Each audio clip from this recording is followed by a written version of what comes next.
Other news, the BBC is under fire for its alleged bias against opposition leader Jeremy Corbyn. Viewers claim the channel is deliberately trying to portray the UK Labour Party head as too Russian.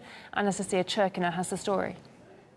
Take a look at this image that the BBC used in one of its flagship news programmes, causing quite a stir in the UK. Look, Jeremy has been on the right side of history for the last 35 years. He's on the right side of history on Libya, on the right side of history on Afghanistan, the right side of history in relation to Iraq. So which side of history is he on? The picture depicts opposition party leader Jeremy Corbyn on Red Square wearing something that strongly resembles a Russian hat. And here is the original image. Suffice it to say, Twitter wasn't happy. Nice impartial backdrop there, BBC Newsnight. Perhaps could be split with a picture of PM clutching fistfuls of rubles and laughing.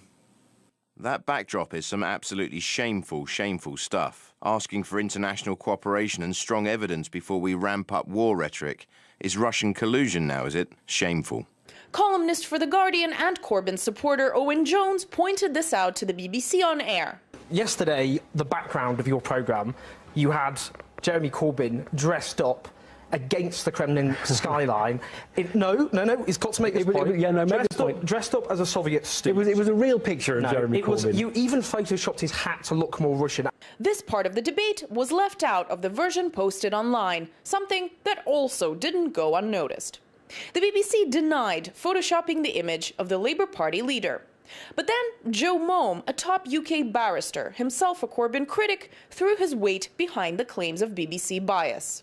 My conversation, which was conducted entirely in writing, took place with X. X is an individual at the BBC whose seniority and sphere of work is such that it could not sensibly be suggested that X is not properly qualified to speak on such matters.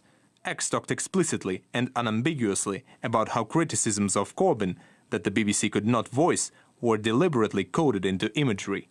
RT approached the BBC for comment, but the broadcaster said it would not release a statement as it hadn't seen the evidence. It did say, though, that the views of its programme editors, as expressed in their tweets, did largely reflect the BBC's own. Mome says he can swear on the truth of his tweets, adding that lying in his position would be a very big deal. This storm of controversy comes after Corbyn called on the government to take a more measured approach to the Skripal poisoning case. It could be arguably all it takes these days to be branded a foreign agent. Anastasia Churkina, RT, London.